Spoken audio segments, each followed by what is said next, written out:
Well, I'll tell you one thing I'm super proud of that you guys listening to this out there might not know, but I didn't give the kids 4 weeks to prepare for this. I talked to you yesterday. I said we're going to do some stuff on voting. I know you guys are reading some really good stuff right now. What are some of the stats and things you know? And then they started rattling all this stuff off to me on the spot.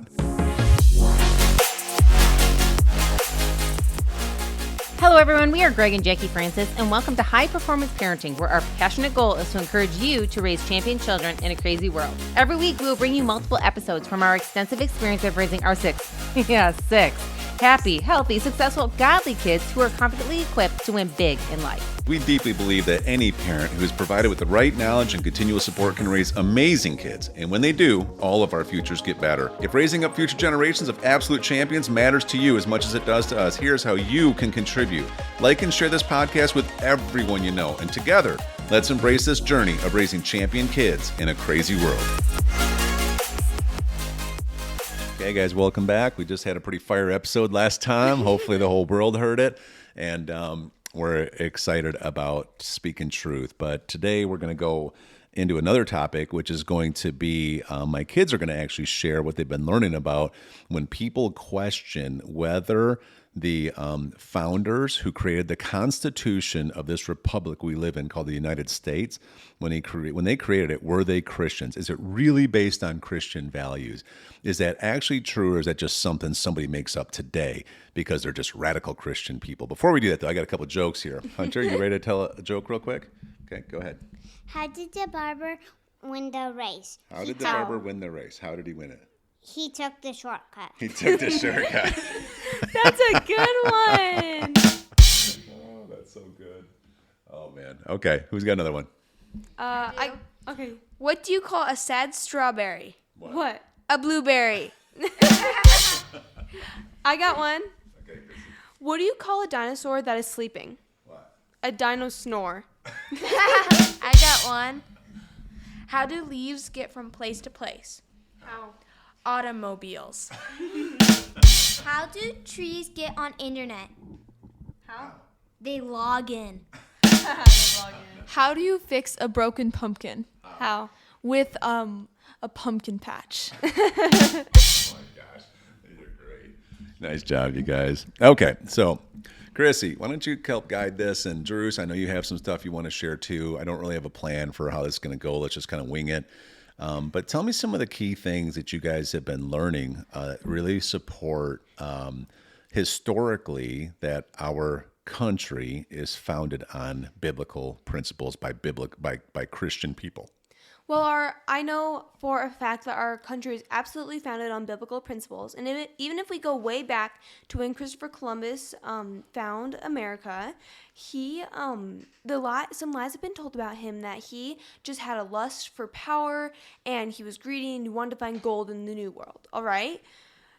The reason he actually wanted to go to America was, one, he wanted to discover Asia to share the gospel. He was a strong Christian. The Bible was his foundation. He believed that God wanted him to do his work because he was a great sailor. He had that talent, and so God wanted him to do that for his life work.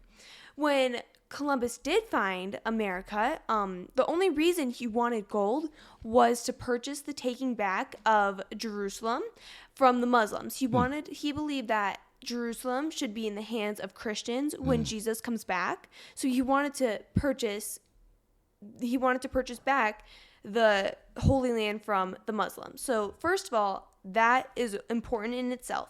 What's interesting is that the New World or America wasn't founded upon, really colonized for another 100 years.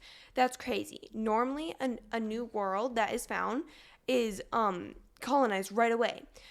The crazy thing about that is, during that 100-year period, the Reformation happened. So all these different state-established churches had ministers.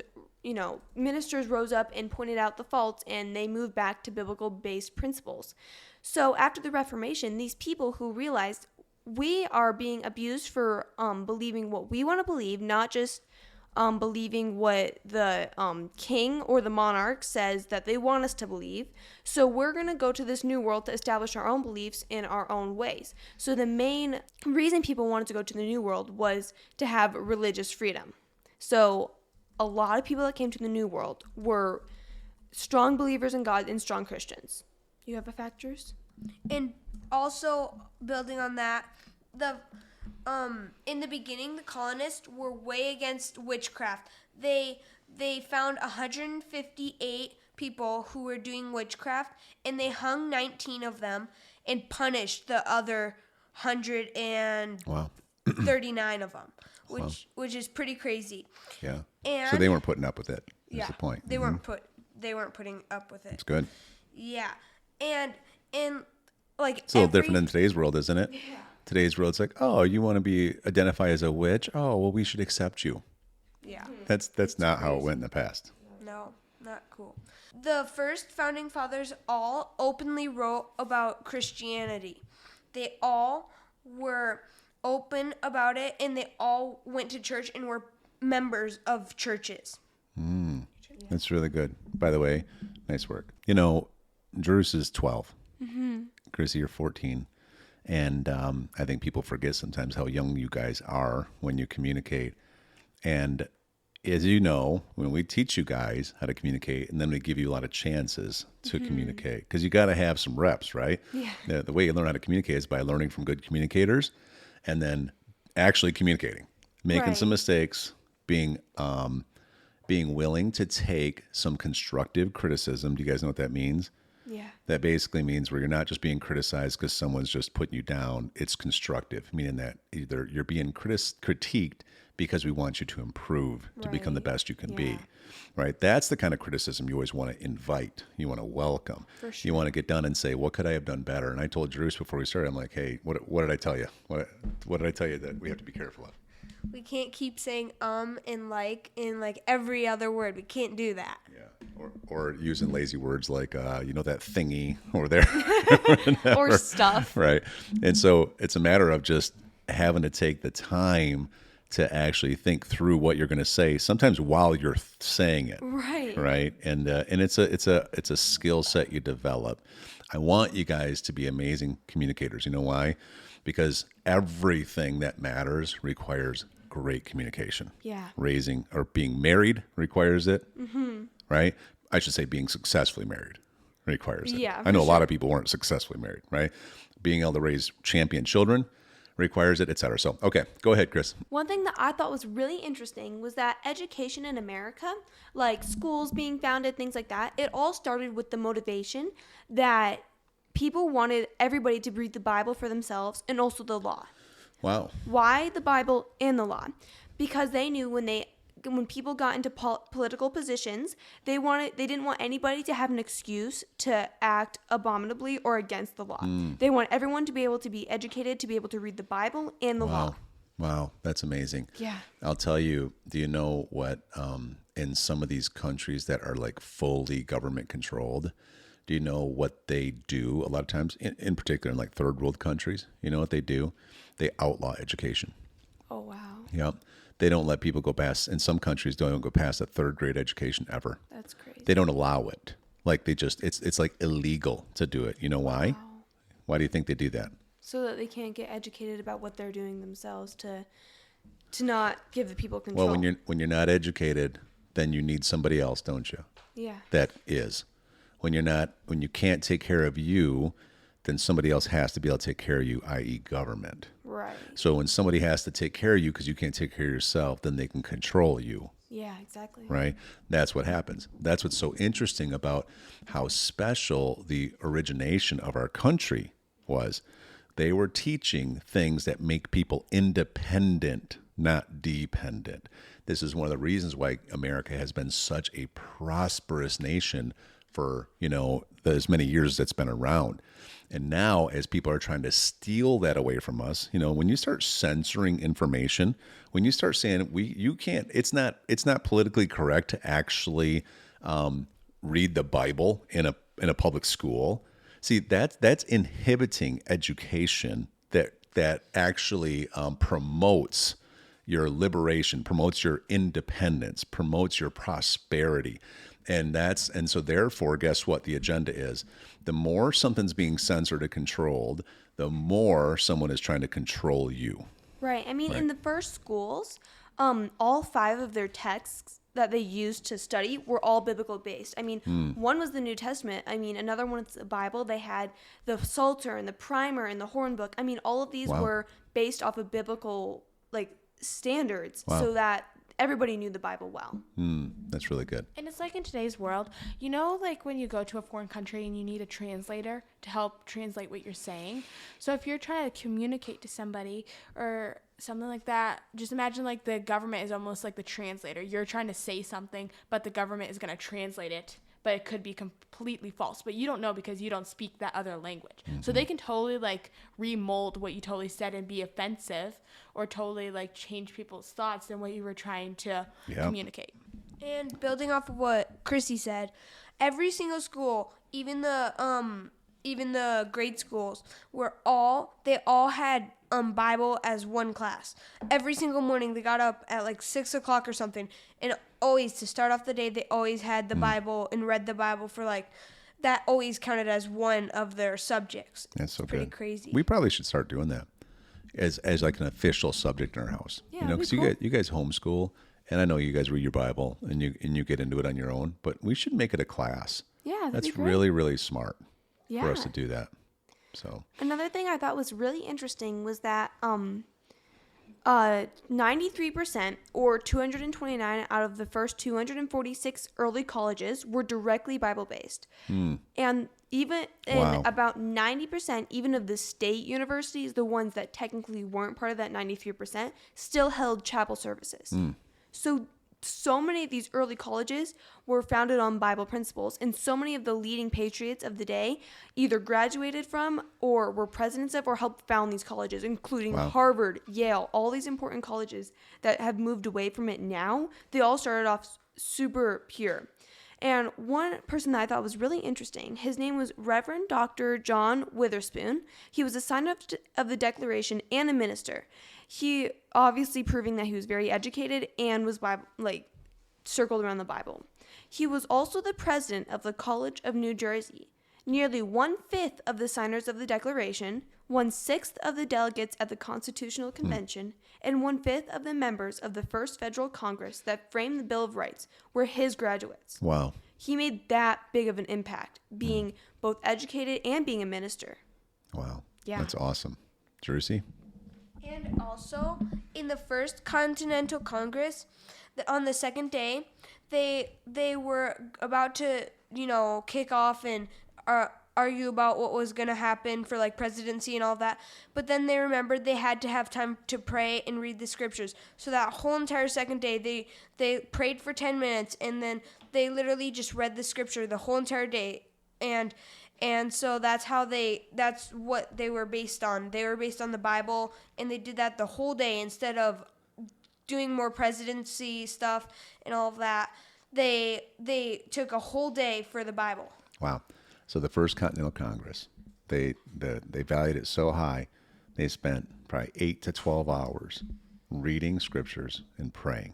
Right. This is how they were getting their hearts and their minds tuned up to actually do important things. Right. Wow.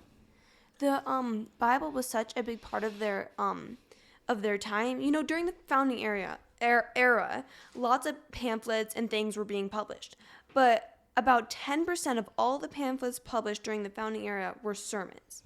So sermons just being published. There was even more than that being spoken, but 10% were published of all the different pamphlets that were printed at that time. So that was really interesting. It's amazing.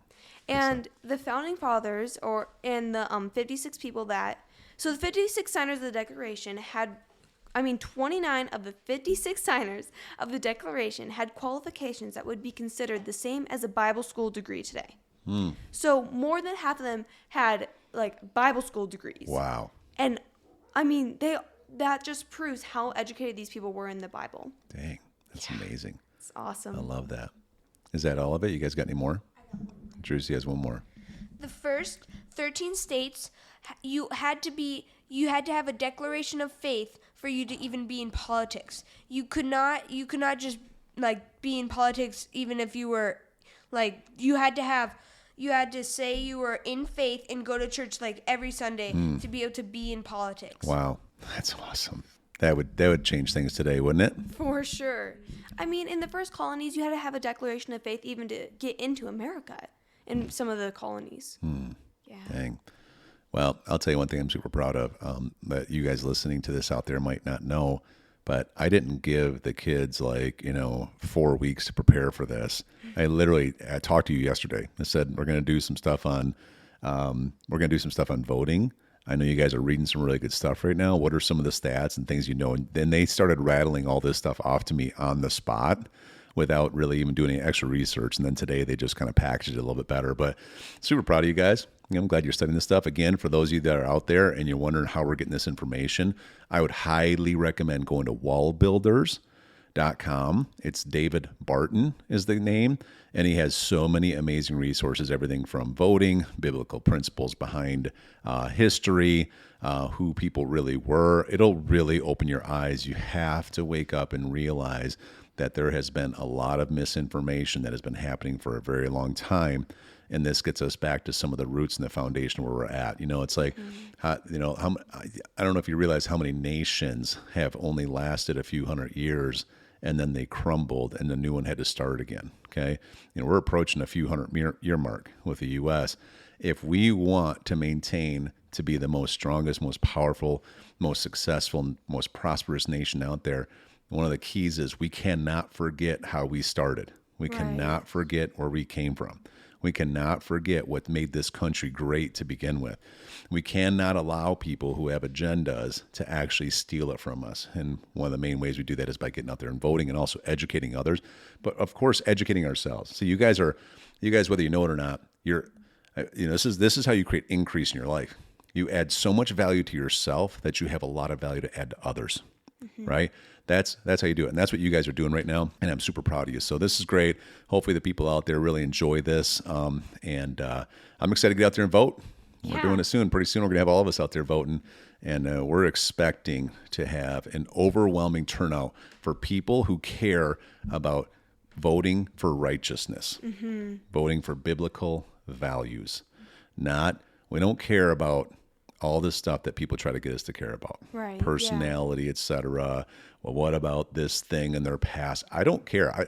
I don't need anybody to be the leader of our family. I need them to be the leader of our country. Right. And there's a big difference. So love you guys. Great talks in this episode and the last couple ones, and you guys are the best as Thanks, always. Dad. You literally are champion kids in a crazy world. Love you guys. Love you, Dad. Hey everyone, thanks for listening and thanks for your love and support. We hope that today's episode added tremendous value to you and your family. It would mean so much to us if you would partner with us on our mission of helping parents around the globe raise champion children in this crazy world. To do so, simply take a moment to like and share this podcast with everyone in your network. See you next time.